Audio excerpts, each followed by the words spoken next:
Abdi muji ka Gusti, danget ieu wawaran kitab suci bade didugikeun. Pituduh-pituduh Gusti sumedja dilenyepan, piulang-piulang Gusti bade diaji. Ngalakonan timbalan-timbalan Gusti bingahna kalangkung tigaduh rupi-rupi Raja Brana. Abdi Gusti nedasih piwelas, sangkan hirup sareng tiasa ngestokeun piwulang. Panon abdi bentakeun supados ningal kana kayaktian hukum Gusti. Mugi jalan Gusti ulangkeun ka abdi. Dilebet panjenengan Gusti Yesus, abdi neneda. Amin.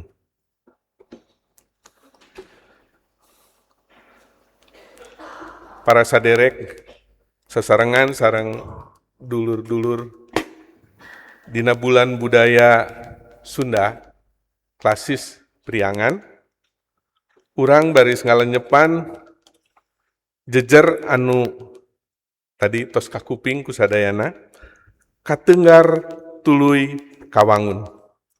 Aosan kitab suci nu janten dasar kangge wawaran kitab suci bade diaos tina kitab Yeremia pasal 15 ayat 10 dugi ka ayat 21. Mangga urang sami-sami ngalenyepan ribados bade ngaos kangge saderek sadaya. Diri abdi kacida apesna, kanggo naon pun biang ngajurukeun abdi kadunya.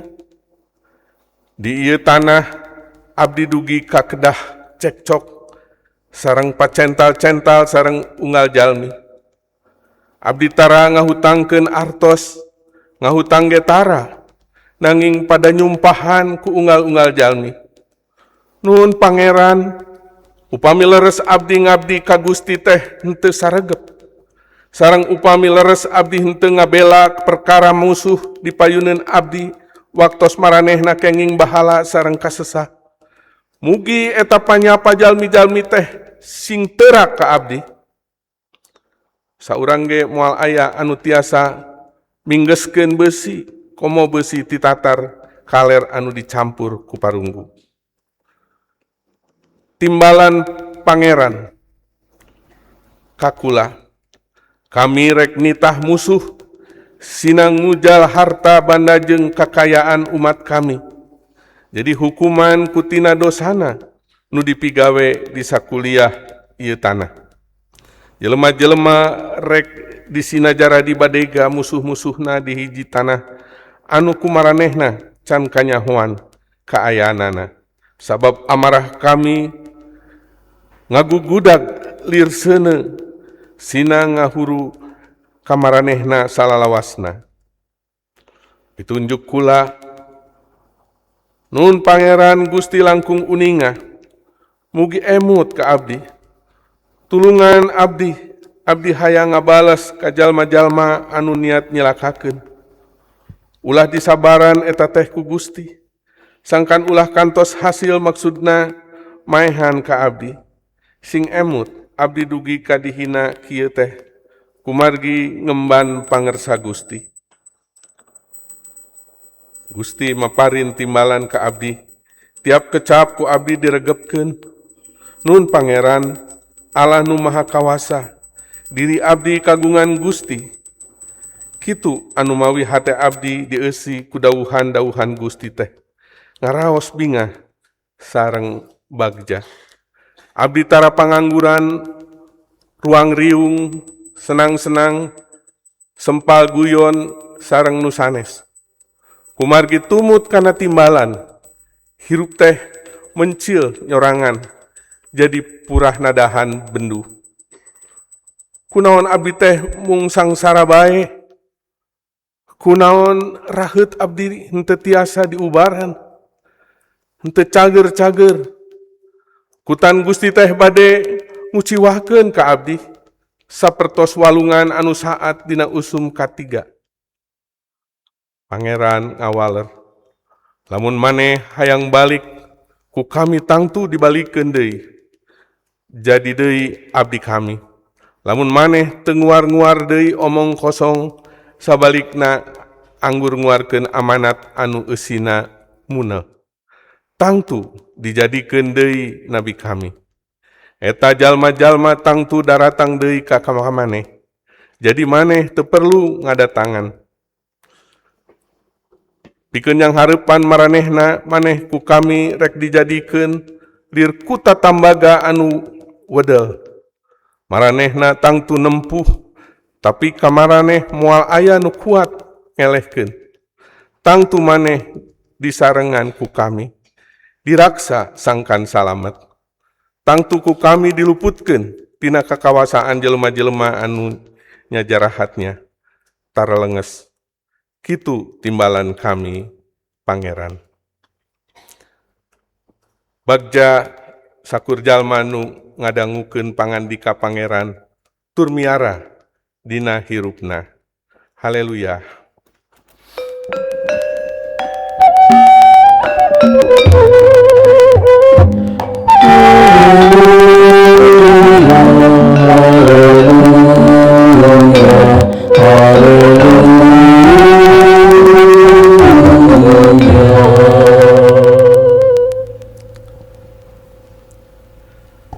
Para saderek, wilujeng enjing, kalintang, pribados, hoyong sadayana teh ulah aya anu nuju kuciwa. Ulah aya anu nuju putus asa pondok pangharapan. Naon margina para saderek? Sok sanaos abot kahirupan ieu teh pikeun umat Gusti mah geuning ku Gusti katingal, ku Gusti diayoman, ku Gusti dipaharep sangkan anjeunna teh tetep kiat. Tadi urang sami-sami nguping jejer kangge ibadah urang dinten ieu nyaeta kateunggar tuluy kawangun. Ku ibu penatua tadi parantos dipedar.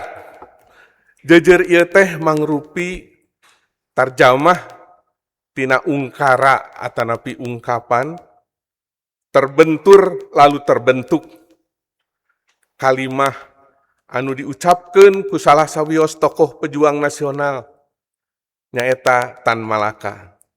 Dari terbentur, kemudian terbentuk. Teu tiasa disunahkeun eta mah para saderek. Naon atuh hartosna pikeun urang jejer eta teh? Ungkara ieu teh para saderek ngandung makna yen unggal kasuksesan nu dihontal tinangtu meriogikeun perjuangan dina nyumponanana. Ngagambarkeun pentingna proses kanggo ngengingkeun hasil nu dituju. Yen dina mayunan segala rupi sok aya mangsana pinanggih panghalang, malih sok aya nu nyebatkeun neungar cadas sautna. Ieu teh hiji filosofi anu kalintang pentingna. Dina filosofi budaya Sunda dipiwanoh ungkara anu unggelna diasah ku kasusah, disipuh ku karipuh, tina peurih jadi peurah. Ieu teh ngagambarkeun proses perjuangan anu teu gampil nanging tong cangcaya wireh tina kasusah eta nu ngawangun urang ti tunggara jadi dikjaya. Kumargi itu sakali deui para saderek pribados teu hoyong diantawis para saderek hiji oge anu danget ieu nuju ku ciwa teras Pondok Harapan seolah-olah hirup teh mung dugi ka dieu. Nanging para saderek teu tiasa dipungkir memang dina nyang hareupan rupa-rupa perkara jalma bisa ngalaman sababaraha kali katenggar, kabentur. Upami kabentur dina bahasa Indonesia mah tidagor. Upami kabentur dina bahasa Sunda hartosna kabaledognya Kang Willy. Terus ku urang dibentur sia maneh teh. Dibaledog hartosna.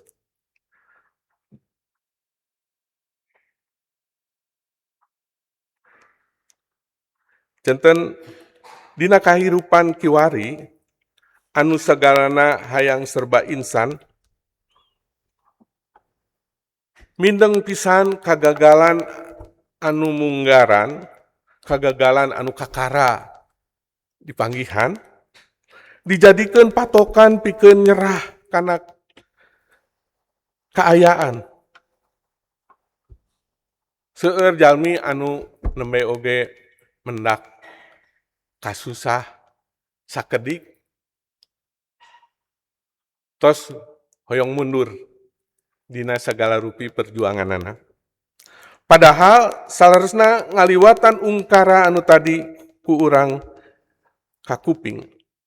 Urang diingetan deui yen kagagalan teh lain tungtung tina sagalana, tapi malah jadi bagian tina proses anu ngabentuk, anu ngawangun hiji jelema. Saperti paribasa, nalayan anu andal henteu dijurukeun tina ombak anu tenang saurna. Pelaut anu andal, anu kuat, anu hebat henteu dilahirkeun tina ombak anu tenang. Kitu oge kahontalna hiji tujuan dina kahirupan para saderek. Henteu salawasna munculna tina sagala rupa anu gampang. Tapi kahontal ku jalan tatahar jeung usaha anu mineng pinuh ku kagagalan anu datang sababaraha kali. Para saderek, kitu deui dina kahirupan iman urang. Mineng pisan urang bakal manggihan mangsa-mangsa anu kadang karasana teh naek. Tapi oge dina waktos nu sanes karasa turun. Aya mangsa urang ngaraksa deukeut pisan jeung Gusti. Tapi aya oge mangsa urang ngarasa jauh ku jiwa nalangsa komo nepi kahayang nyerah. Tadi urang parantos nguping pedaran hiji bagian tina kahirupan Yeremia. Seueur jalmi anu nyebat jeung nyangki. Nabi Yeremia minangka nabi anu ceurik. Pami dina bahasa Indonesia mah meratap. Mari kitu aya hiji kitab anu diserat khusus ku Yeremia disebat kitab ratapan. Janten Nabi Yeremia teh sering disangki nabi ceurik atawa nabi anu loba ngalaman kasedih jeung kapeurih. Lantaran tulisan-tulisan Yeremia nemongkeun sisi pondok pangharepan, pesimis dina nyang hareupan kaayaan. Tapi sok sanaos tadi urang nguping di kitab Yeremia pasal 15 ayat 10 dugi ka 21 anu ngagambarkeun ceurikna Nabi Yeremia. Upami ku urang ditengetan langkung Lebet para saderek dibalik eta kabeh Yeremia teh gening mangrupa tokoh anu luar biasa dina kamekaran iman bangsa Israel. Pangajaran anu ditepikeun ku anjeunna oge masih loba anu luyu relevan saudara. Pikeun kahirupan jalma-jalma saparantos Yeremia pupus. Malih pikeun wanci kiwari. Yeremia teh lahir ti kulawarga imam anu jeneng dina mangsa pamarentahan anu kerjaya. Tugas kenabian anu dipibanda ku Yeremia lain tugas anu dipikahayang ku dirina. Tapi Gusti nyanak anjeunna pikeun mingpin bangsa kana iman nu sayakti, nu saestuna. Kumargi kitu upami urang ngaos dina Yeremia pasal 1 ayat 10 waktos Gusti nyaur ka anjeunna. Gusti ngadawuh kieu, "Poe ieu maneh ku kami dibere kekawasaan, geusan ngawasaan bangsa-bangsa jeung karajaan-karajaan. Kawasa nyabut jeung ngarabut, kawasa numpur jeung ngagempur, kawasa nancepkeun jeung melakeun," saurna. Pangajaran Yeremia memang teu salawasna ditarima ku jalma-jalma utamina bangsa Israel waktos harita. Anjeunna wani pisan negor jalma-jalma anu salah. Sarta anjeunna usaha ngalereskeun kaayaan bangsa Israel anu mimiti mengkol ti Gusti. Hal ieu oge saluyu para saderek jeung teks anu ku urang kaawos kangge babakti urang dinten ieu. Dina awal ieu bagian Yeremia tadi ngedalkeun ku ciwa kana naon anu kajadian kadirina. Yeremia ngungun sarta nanya tujuan ayana dirina. Lamun tungtuna ngan dijadikeun bahan paseaan jeung bahan pacogregan ku jalma-jalma. Upami ku urang ditengetan langkung paos dina aosan tadi ungkapan eta ngagambarkeun kacida gedena ku ciwa Yeremia lantaran kudu yang hareupan kaayaan anu hese salaku nabi. Tikirang ti 7 hal anu ku urang tiasa dicatet. Nu kahiji, nu kaalaman ku Yeremia anjeunna kudu nyang hareupan bangsa anu teuas hate jeung henteu daek ngadengekeun dawuhan Pangeran Gusti. Eta pergumulan anu kudu ditanggung ku anjeunna sorangan. Anu kadua tadi urang tiasa ninggal di ayat 12, Yeremia ngeluh ngeunaan fitnah-fitnah anu ditujukeun ka dirina. Anjeunna nyebutkeun yen lamun memang anu dilakukeun ku dirina teh salah jeung henteu luyu jeung kahoyong Gusti. Mangga Gusti naon anu dituduhkeun ku maranehna eta kajadian ka diri abdi. Anu katilu, kuciwa Yeremia beuki ngagedean lantaran anjeunna henteu mampu deui nahan hinaan jalma-jalma kadirina sarta beratna tugas panglayanan minangka nabi. Anu kaopat para saderek urang ningal aya hiji paguneman anu sigap padebatan antara Gusti jeung Yeremia. Yeremia ngarasa yen dirina geus ngalakukeun sagala anu dipikahayang ku Gusti saudara. Tapi naha akibatna bet matak nyeri ka dirina. Anu kalima para saderek, Yeremia ngaraos henteu aya anu kurang dina dirina.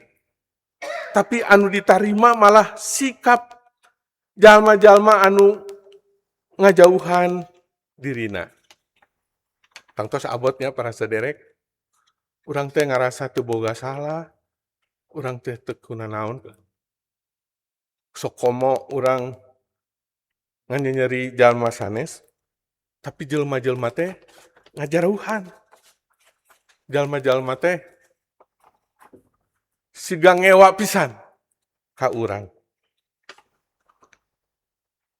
Anu kagenep para saderek, Yeremia ngagambarkeun kaayaan eta minangka hiji hal anu matak ngarasa Gusti henteu satia ka anjeunna.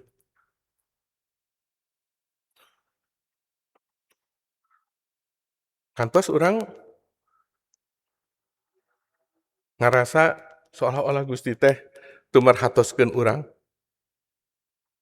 Dugikeun ka Yeremia ngadawuh kieu. Anjeun Gusti sapertos walungan anu nipu ka abdi. Cai anu henteu tiasa dipercaya. Tadi disebatkeun di ayat 18.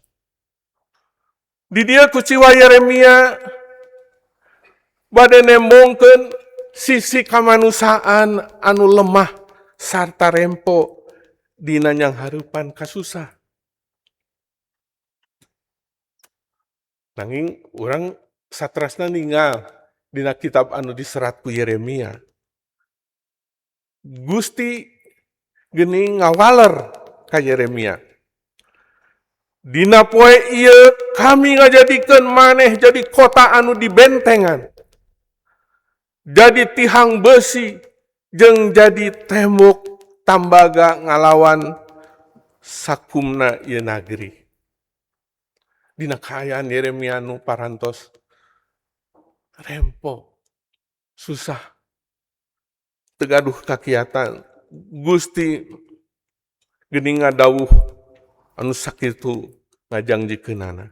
Dina poe ieu kami ngajadikeun maneh jadi kota anu dibentengan, jadi tihang besi jeung jadi tembok tambaga ngalawan sakumna ieu nagri.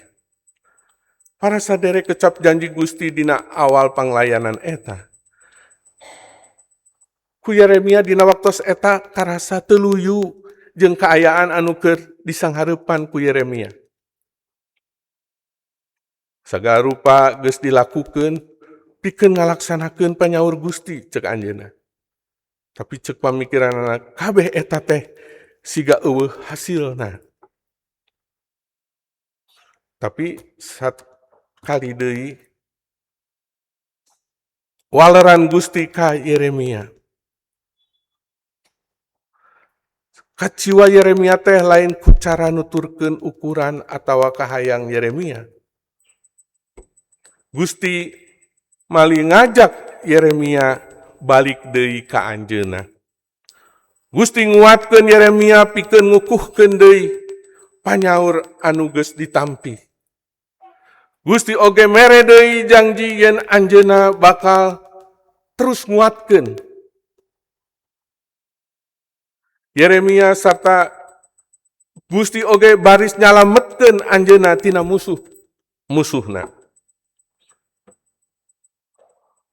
Tah, pangukuhan deui kana janji Gusti ieu nemongkeun yen sanajan Yeremia keur teu boga daya, Gusti tetep nyarengan anjeunna. Gusti henteu ninggalkeun Yeremia. Dina kahirupan salaku umat Allah, para saderek, panginten para saderek, urang sadaya kantos nyanghareupan rupa-rupa pangalaman kahirupan anu teu disangka-sangka. Urang pendak sareng kasedih, urang pendak sareng kasusah, urang pendak sareng kuciwa, sareng sajabina jeung rupa-rupa kararepet. Kadang-kadang urang malah nganggap yen eta kabeh teh tanda amarah Gusti ka urang. Gusti ngahukuman urang. Tapi tina teks ieu urang manggihan deui yang jadi umat Allah. Teu hartina urang jadi jalma anu kebal tina kasedih para saderek. Kebal tina kasusah jeung persoalan hirup. Sabalikna urang diajar yen dina segala kaayaan eta Allah tetep nyarengan umatna. Rupa-rupa kararepet, kasusah, kanyeri, katenggar jeung katenggel teh mangrupa bagian tina proses ngawangun kahirupan iman anu ku urang kudu disanghareupan. Dina unggal katenggar jeung katenggel anu ku urang disanghareupan ulah nepi ka eta ngajadikeun urang mopohokeun yen Gusti salawasna nyarengan urang. Utamana nalika urang keur ragrag para saderek, keur kuciwa jeung keur teu boga daya. Urang ulah hilap yen geuning Gusti mah tetep nyarengan. Gusti uninga jeung nguping sagala keluh kesah anu urang tepikeun ka anjeunna. Anjeunna oge bakal negeskeun deui janjina pikeun terus nyarengan urang. Anu dipiharep ku Gusti ka urang sadaya nyaeta handap asor ngaku kana sagala wates jeung kakurangan anu urang piboga sarta tetap percaya kana panyertaan Gusti ku anjeun dina kahirupan urang. Kumari kitu para saderek pikeun panutup renungan urang dinten ieu mangga urang sami-sami. Gusti henteu pernah janji yen langit bakal salawasna biru. Tapi anjeunna janji bakal salawasna nyarengan. Ungkapan ieu ngingetkeun urang yen dina kahirupan anu pinuh ku kateupastian. Gusti henteu pernah janji yen urang bakal hirup luput ti kararepet. Malah dina kararepet anu pangberatna oge Gusti janji bakal salawasna nyarengan. Nalika urang geus hayang nyerah kana sagala rupa anu neunggar kahirupan urang, Gusti henteu pernah ninggalkeun urang. Anjeunna tetep nyarengan urang. Kukituna para saderek, hayu urang hudang tinggalkeun unggal kasedih. Tinggalkeun unggal kasusah jeung kararepet anu datang dina kahirupan urang. Eta teh ulah dianggap minangka tanda yen Gusti ninggalkeun atawa bendu ka urang. Sabalikna, jadikeun eta kabeh minangka bagian tina proses ngabentuk ngawangun iman anu memang kudu disanghareupan ku umat Gusti. Umat Gusti anu kuat jeung andal henteu dijurukeun tina kahirupan gampang jeung hampang. Tapi justru lahir tina rupa-rupa pangalaman anu disanghareupan para saderek. Tadi diasah ku kasusah, disipuh ku karipuh, tina peurih jadi peurah. Ieu teh ngagambarkeun proses perjuangan anu teu gampil nanging tong cangcaya para saderek. Wireh tina kasusah eta nu ngawangun urang tina tunggara jadi digjaya. Urang oge kudu miboga tadi handap asor pikeun ngaku yen dina kalemahan urang salaku manusia. Urang beuki merlukeun panyarengan Gusti. Panyarenganna anu terus ngaanyarkeun panyaur ka urang bakal nguatkeun urang dina nyanghareupan rupa-rupa sagala rupi kasesah kararepet anu aya dina kahirupan. Kusabab kitu ulah sieun katenggar. Ulah buru-buru nyerah nalika nyanghareupan kagagalan. Bisa jadi ngaliwatan panghalang eta Gusti nuju ngawangun urang sangkan jadi jalma anu leuwih kuat, leuwih asak dina iman, sarta leuwih gumantung ka Anjeunna. Urang kateumrag tapi henteu kudu ancur. Urang bisa wae ragrag tapi Gusti sanggup ngadegkeun deui. Urang bisa wae kuciwa tapi Gusti henteu pernah kuciwa. Sokomo kersa ninggalkeun urang. Tina katenggar urang kawangun ku rahmat Gusti. Ngajadi umat anu leuwih kuat dina iman. Mugi dawuhan Gusti tiasa janten damar pikeun kahirupan urang sadaya. Amin.